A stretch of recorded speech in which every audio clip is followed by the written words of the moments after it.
overriding question on Philadelphia, and I've said this, and I don't feel I don't feel this about any other team. There are moments watching the Eagles offense that I think to myself, why do they ever punt?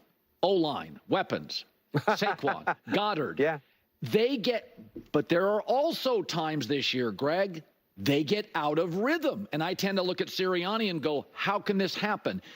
Is a lot of their success simply based on Jalen Hurts' ball security? Well, I think that's a huge factor and cannot be overstated. The fact that Jalen Hurts never turns the ball over is so critical in the context, Colin, of their entire team.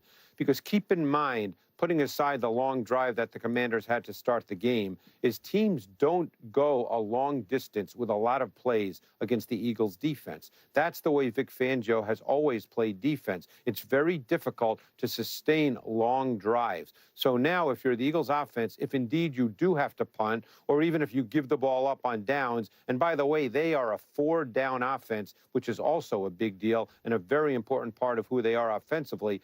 But if they do have to punt, then what happens is the opposing offense has 75, 80, 85, 90 yards to go for a touchdown. And that's a big deal. That's really hard to do. So very often, I know some fans in Philadelphia get upset when they see Jalen Hurts run out of the pocket to his right and throw the ball away. Yeah, maybe he misses some throws. Maybe there are times he holds the ball too long. But the bottom line is he does not turn the ball over. And in the context of their entire team, that is a really, really big deal. Yeah.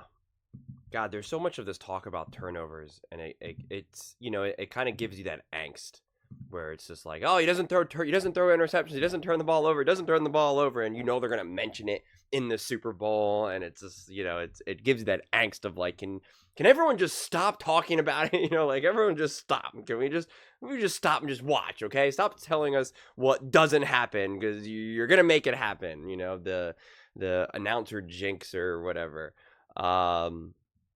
But ball security obviously is huge for the Philadelphia Eagles. But I also like the way how Greg Cosell kind of really simplifies it. And I know what he's saying, but it's like, it's really hard to sustain long drives against Fangio's defense, and that's what he likes. And it's like, well, yeah, that's what every defensive coordinator is really kind of banking on, I mean, granted, there's going to be some defenses that really cut their teeth in the red zone. We've have plenty of examples of teams that give up a ton of yards and stuff like that, but they can really lock down and keep you out of the end zone and whatnot. So, but this Super Bowl is just going to be, Greg Cosell talks about how the Philadelphia Eagles are a 4-down team, and that's really important to their offense. It just feels like to me that the Chiefs are also going to be in a lot of 4 downs. Like, it's hard for me to see, and maybe I'm totally wrong, but it just feels like to me, because of how aggressive they like to get, especially in these playoff games, in these moments, if it's like 4th and 3 and they're on their own 40, that the Chiefs are going to go for it. And so you just need to see the Eagles be able to sustain a lot of these drives defensively now, and obviously not sustain, but kind of, be able to keep up with a lot of these 4-down drives. Because that's what I saw when I was watching them play the Commanders. It was like, I knew going into that game, the Commanders are going to be going for it a lot on 4th down, a lot 4th down. There is no more celebrating, hey, we just stopped them. It's now 4th and 4 or 4th and 5 even. It's just like, no, you get back out there. Like you're keeping, the defense is staying on the field right now. The offense for the other team is staying on the field. So it's just like, I'm just curious to see how that will impact Fangio's defensive mentality in terms of like a game plan. I keep kind of tossing and turning with this game, and it's one of the good things and the bad thing. One of the pros and cons of reading all these comments that I do is that I'm very much in touch with both fan bases for the Eagles and the Chiefs, and it's like, you read all the comments from the Eagles and it becomes so convincing. You're like, oh yeah, the Chiefs have no chance. Like, they're not going to be able to score on this defense. And this Eagles offense is so dominant. They're going to, be able to do whatever they want offensively. And then you listen to the Chiefs fans and it's just like, oh my God, who's going to be able to beat the Chiefs? No one can beat the Chiefs. It's Patrick Mahomes. It's Andy Reid. It's Spags. And it's just like trying to like read the comments, but then also kind of put them to the side and then, make sense of everything else. But it just, both fan bases are just have nothing but the utmost levels of confidence that their team is obviously going to win. And so, which is pretty cool in a lot of ways, because I think we've had a handful of Super Bowls where recently where it really kind of felt like one team was really in the best spot to win, and it doesn't necessarily feel that way here. It really does kind of feel very similar to when the Chiefs and Eagles played each other in 22, where it was kind of just like, this is two juggernauts going toe to toe, right? We had the MVP, who was going to win the MVP, Jalen Hurts, and then he got injured and missed a bunch of games, and then Patrick Mahomes, MVP, two high-powered teams ready to get after it. Even last year, I know it was close, and Brock Purdy and the 49ers were a hot team. There was still the sense that it was Brock Purdy, right? There was still the sense of like, well, what can Brock Purdy do? And yeah, he stepped up in a couple of the playoff games, but like, no one really saw him as being like this next big thing. You know, like, as we even saw in 23, like, people were still questioning, do they pay him? Do they pay him?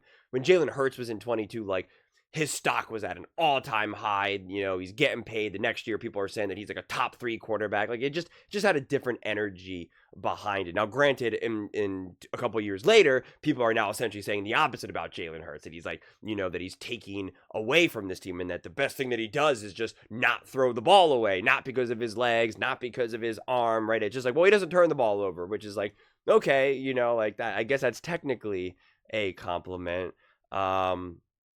But yeah, you know, I do think Jalen needs to keep that going, obviously. No turnovers. But it's always tough because sometimes there's luck. He could have had a turnover. I forget what game it was, whether it was the Rams or the Packers game, where it definitely could have been. It bounced around a couple times, and it could have been intercepted. So you just never know. And if memory serves me correctly, again, I already forget at this point. Like, I'm pretty sure he fumbled, but they were just able to recover it. So it's just, you know, you can't build an offense just based off of not turning the ball over. Obviously, that can be a big part of it and a component, but it can't just be, the margin of error can't be that narrow, where it's like, if you turn the ball over once, you lose, and if you don't, then you win. Like, if it's that narrow, you're in trouble. And I'm not saying it is that narrow for the Eagles. It's just like, when it says it's Jalen ball security key to success, and it's like, it could be a key, it just can't be the key.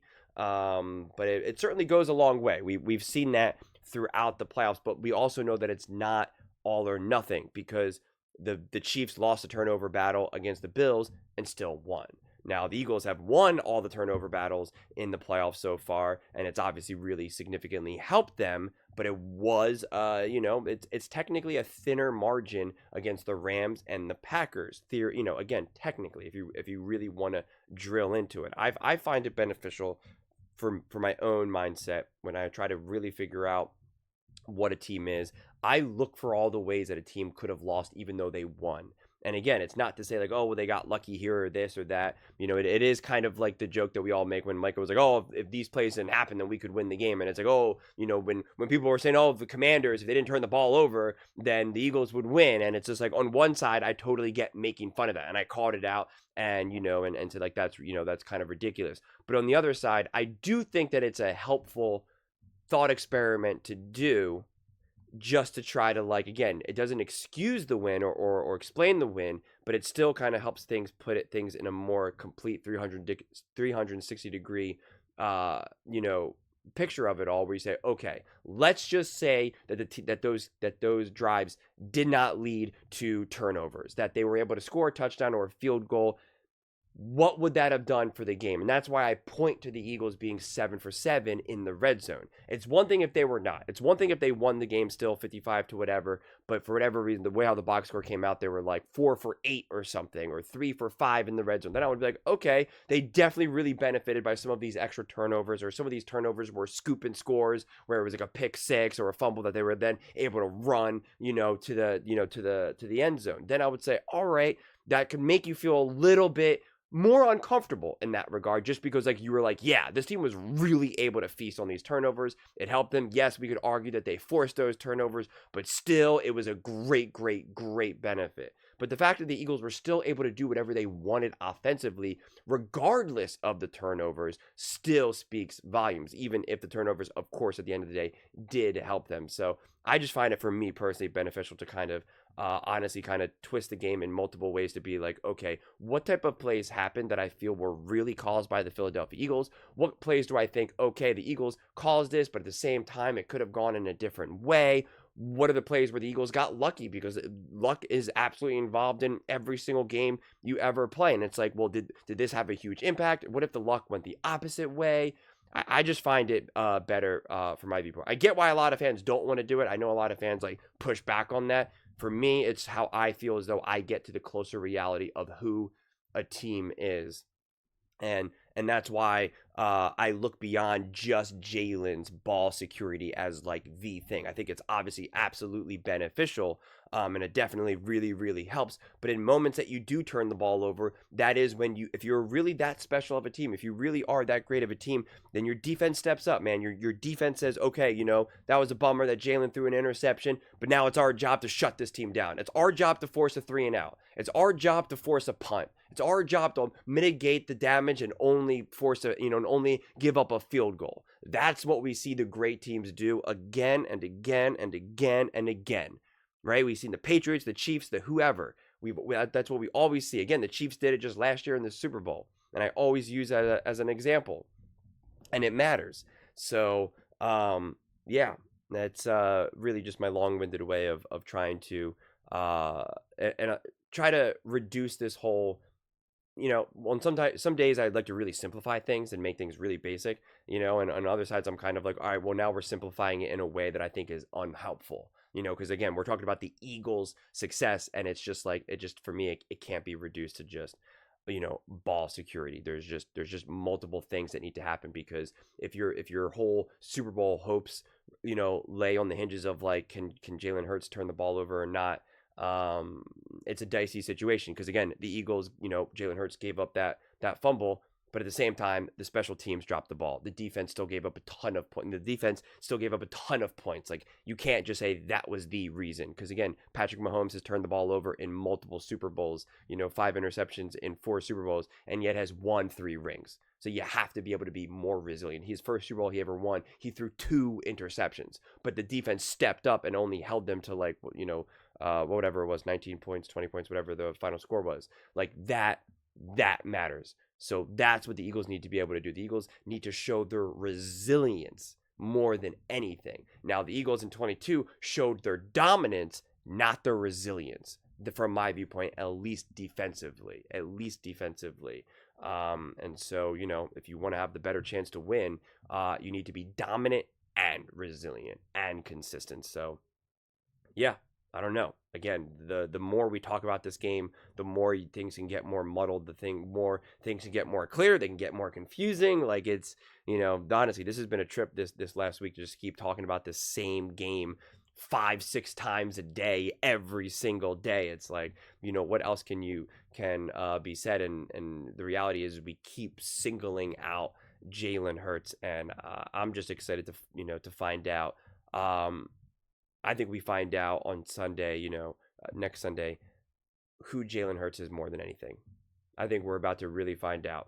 Jalen Hurts is going to prove to everyone that he is either that dude, and you better stop doubting him. You better stop doubting his greatness, or who has the opportunity to pretty much solidify what a lot of people have had questions about, a lot of concerns that people keep saying. And it's up to Jalen to choose which door he's going to walk down. It's all in Jalen's hands. And that's actually pretty exciting. That's where he would want it. It's not reliant on anyone else. It's up to him. Does he continue to take care of the ball? Right? Does he manage that offense perfectly? Right? Is he able to overcome any of these tight coverages from Spags? Is he able to overcome all the blitzing? Is he able to do if they take away Saquon for, back-to-back handoffs, is he able to find his way through? Is he able to deliver that strike to AJ? Is he able to give the ball to Dallas in a way where now Dallas can get 20, 30 yards after the catch? Like, it's all going to come down to Jalen. And, it's exciting. It's exciting. But those are just my thoughts. I'd absolutely love to hear yours. What do you guys all think about the Philadelphia Eagles and Jalen Hurts' ball security? Do you think it's the ball security that has been the key to their success? Let me know in the comments below. I read every single comment, so whether you agree with me or disagree with me, either way, let's get in some discussions. Let's get in some fights. But ultimately, let's just have some fun. And please do consider subscribing. We are building an amazing community here, and I'd absolutely love to see you part of it. I want to build something that we all genuinely feel connected to. Something that we're really excited to be part of. I think we're on our way to doing it. And please don't forget to give this video a thumbs up, as it really does help with the visibility and the algorithm. Thank you so much. See you next time.